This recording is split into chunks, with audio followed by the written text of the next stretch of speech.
Good evening. I speak to you tonight from Washington, D.C. The state of our economy is tenuous, but our people remain the greatest example of freedom and prosperity the world has ever known. People say America is exceptional.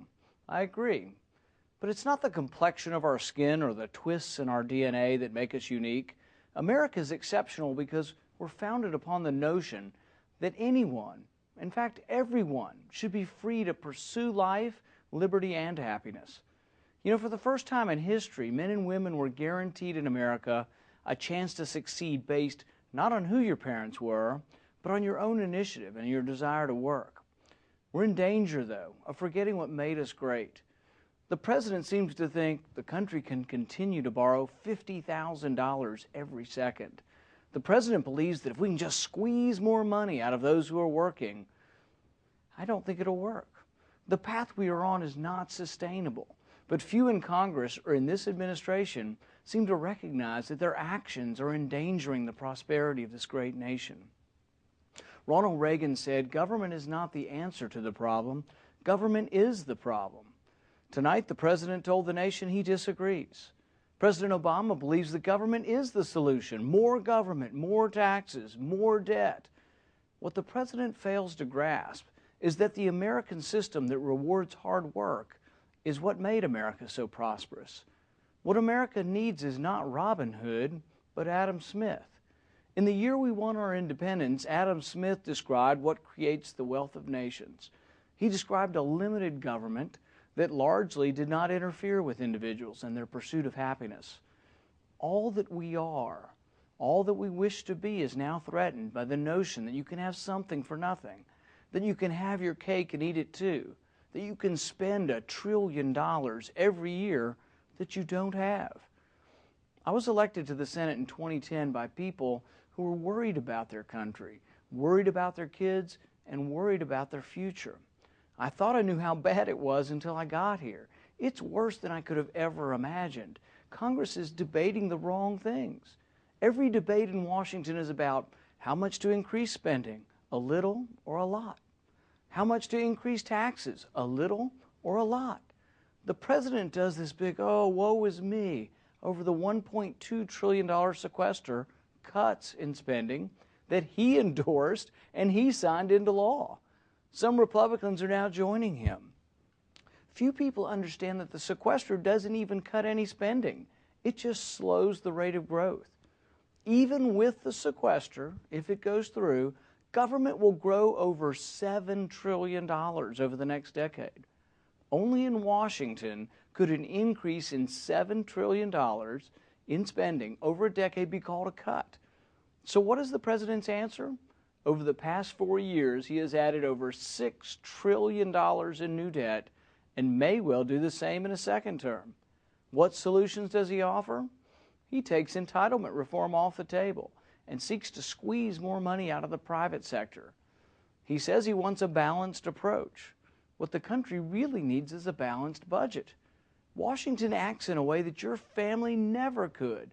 They spend money they don't have. They borrow from future generations. And then they blame each other for never fixing the problem. Tonight I urge you to demand a new course. Demand Washington change their ways or be sent home.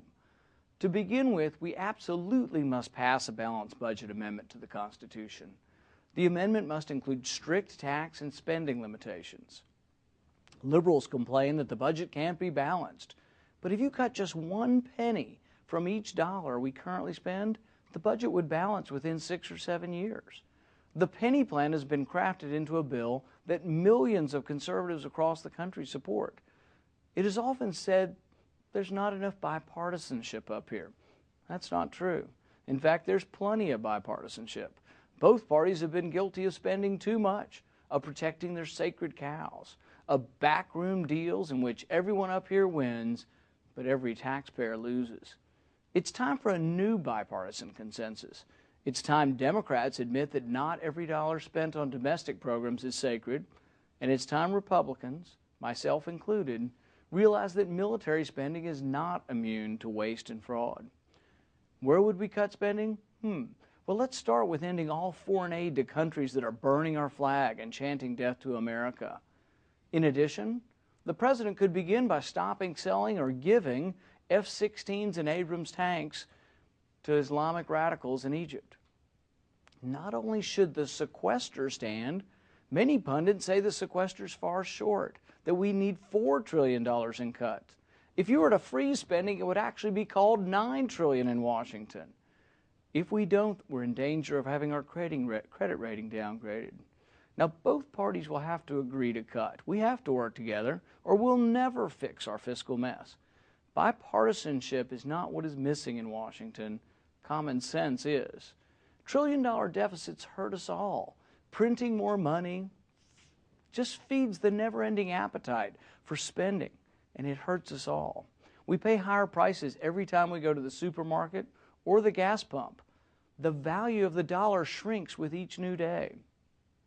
Contrary to what the president claims, big government and debt are not a friend of the poor and the elderly.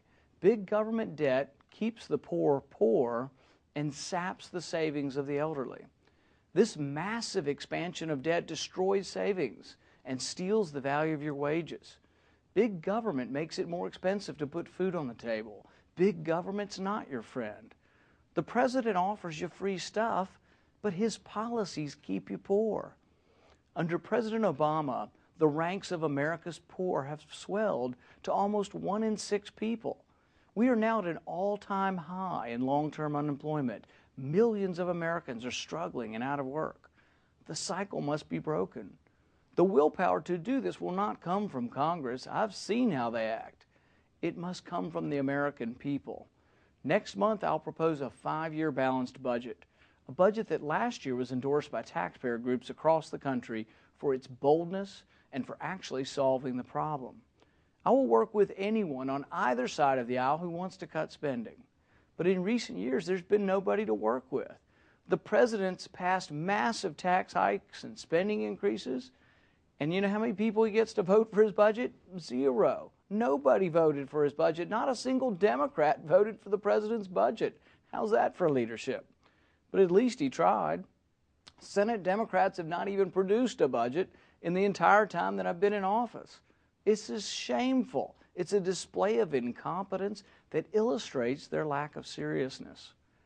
This year, they say they'll have a budget, but after just raising taxes by hundreds of billions of dollars, they now say that their budget's going to include more tax hikes. The president tonight said he wants to squeeze more money out of folks. We must stand firm. We must say no to any more tax hikes. Only through lower taxes, less regulation, and more freedom will the economy begin to grow again.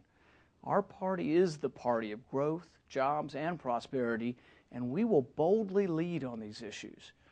Under the Obama economy, 12 million people are out of work. During the president's first term, 800,000 construction workers lost their jobs, and another 800,000 simply gave up looking for work. With my 5-year budget, millions of jobs would be created by cutting the corporate tax, cutting the corporate income tax in half, by creating a flat personal income tax of 17%, and by cutting the regulations that are strangling American businesses. The only stimulus ever proven to work is leaving more money in the hands of those who earned it. For those who are struggling, we want you to have something infinitely more valuable than a free phone.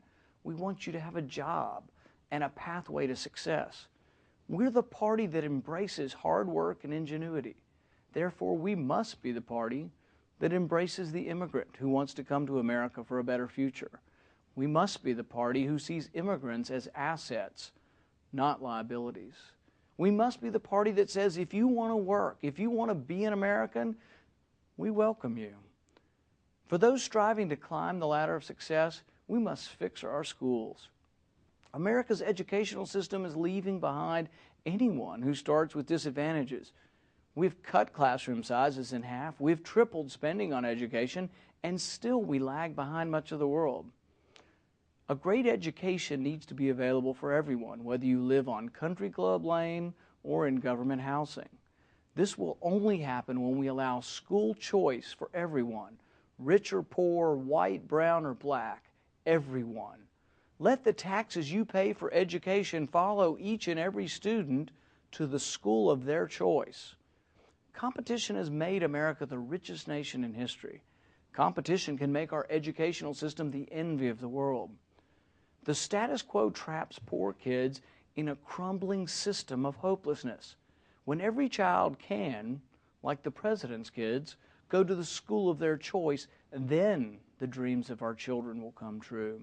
Washington could also use a good dose of transparency, which is why we should fight back against middle-of-the-night deals that end with massive bills that no one has read.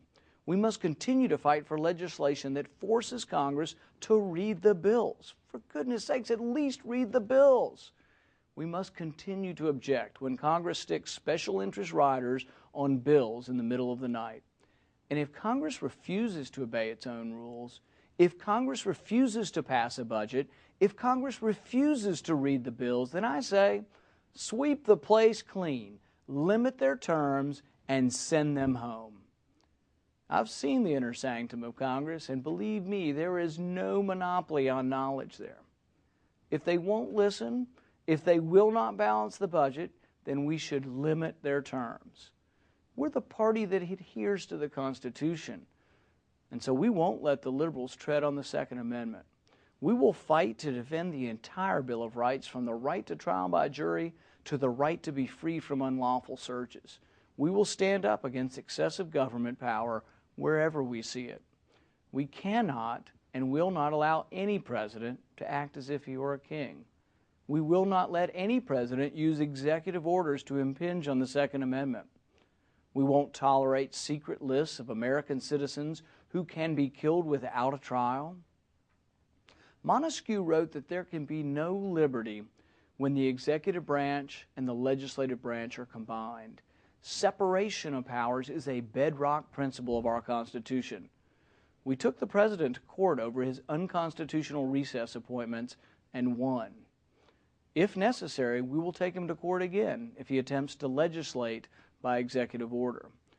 Congress must reassert its authority as the protector of these rights. Stand up for them no matter which party is in power. Whether it's a Republican or a Democrat, I will oppose abuses of power by the executive. Congress must stand as a check to the power of the executive, and it must stand as it was intended, as the voice of the people. The people are crying out for change. They're asking for us to hear their voices, to fix our broken system, to work together, to right our economy, and to restore their liberty.